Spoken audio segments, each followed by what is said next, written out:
Can Volodymyr Zelensky realistically solve Ukraine's growing manpower crisis as battlefield demands continue to intensify? Kyiv is now reportedly offering higher pay and financial bonuses in an attempt to attract new recruits and retain experienced soldiers in the ranks.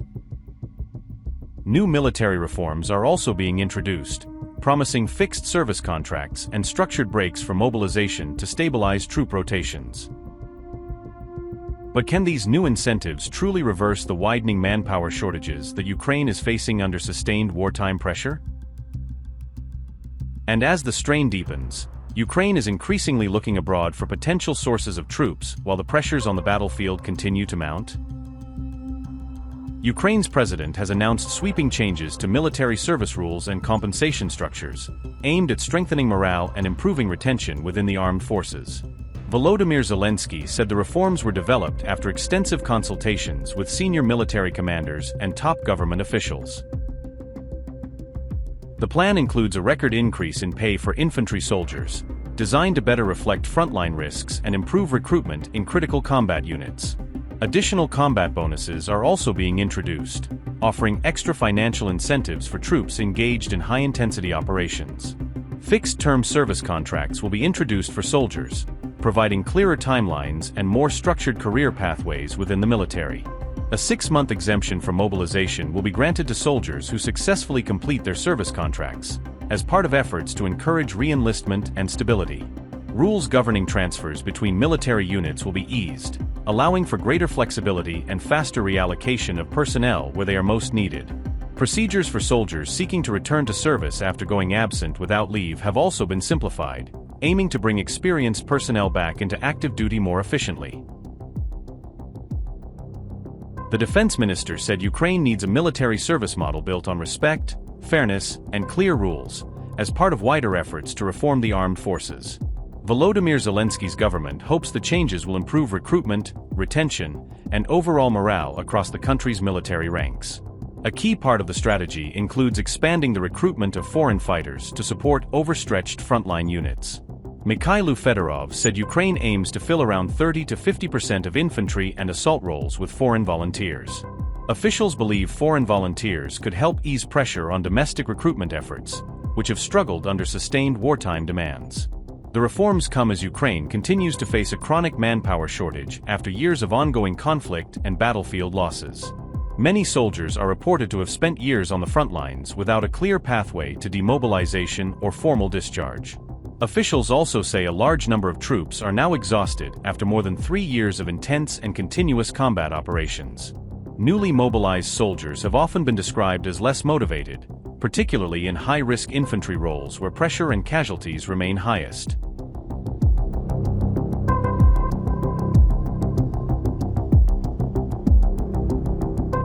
Ukraine is reportedly struggling to secure funding for its $6.2 billion energy resilience plan, raising concerns about whether critical infrastructure projects can be completed before the onset of another difficult winter.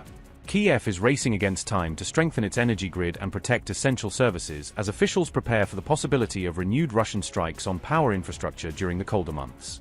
The funding challenges facing Ukraine's energy sector were highlighted in a report published by the Kyiv Independent on June 10, citing officials and sources involved in the planning process. According to the report, Russia destroyed roughly 9 gigawatts of Ukraine's power generation capacity last winter, leaving the country vulnerable to future energy shortages and disruptions. Ukraine is now pushing ahead with backup power projects and emergency energy measures as key winter preparedness deadlines continue to draw closer. Reports said the Ukrainian government is increasingly relying on state funds to finance the program as additional support from international partners has yet to fully materialize. The Energy Resilience Plan was designed to help cities and local authorities prepare in advance for future Russian attacks rather than scrambling to restore services after strikes occur. According to reports, discussions on the plan began among government officials as early as January as concerns mounted over Ukraine's energy security. Ukraine formally unveiled the Energy Resilience Strategy in Brussels in March 2026, presenting it as a long-term effort to safeguard critical infrastructure. Ukrainian Minister Alexei Kuleba presented the plan during a European Union conference, where Kyiv sought to build support for the initiative among international partners.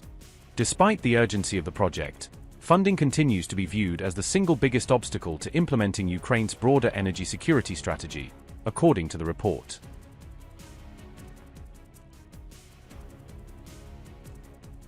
The European Union has already provided around €3 billion in energy assistance to Ukraine since the start of Russia's full-scale invasion, according to a report cited by the Kyiv Independent. As Kyiv searched for ways to finance its €5.4 billion energy resilience plan, officials reportedly explored multiple funding options while continuing discussions with international partners. According to the report, the European Union ruled out creating a separate funding package specifically for Ukraine's energy resilience program despite ongoing financing needs.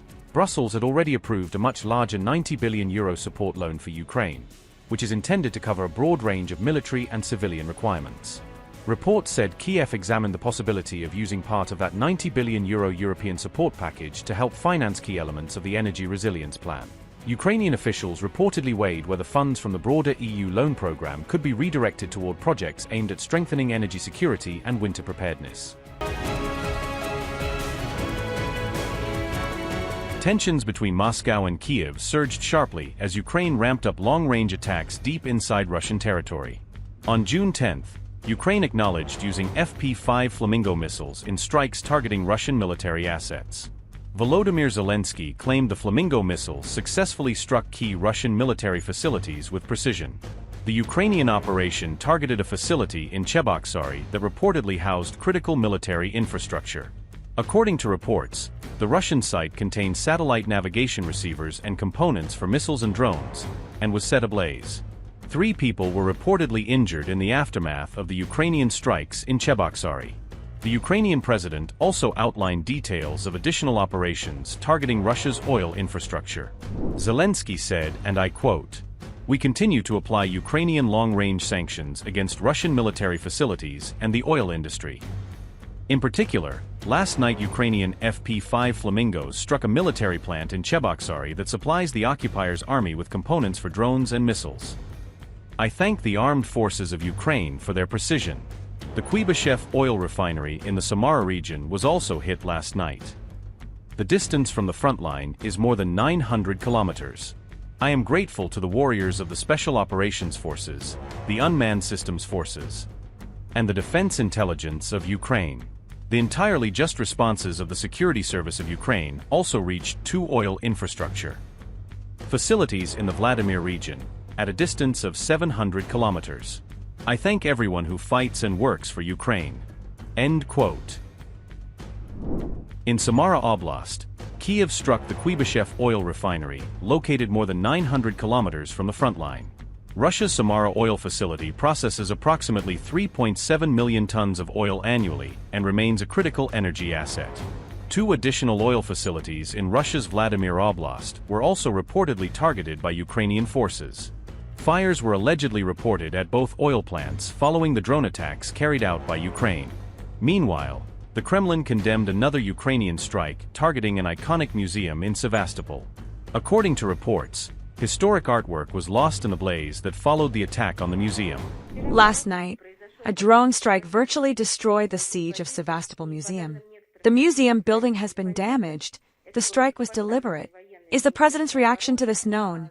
And does the Kremlin share the view of the Sevastopol governor and museum staff that it should be restored, as was done following the damage in 1942?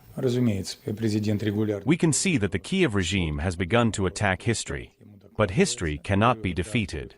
Just as we cannot be made to forget this history, such attacks only serve to underline the justice of our cause in our struggle for the Russian regions. This struggle will end in victory. This ruined site, so important in terms of symbolism and historical significance, will be restored and will be even more beautiful than before.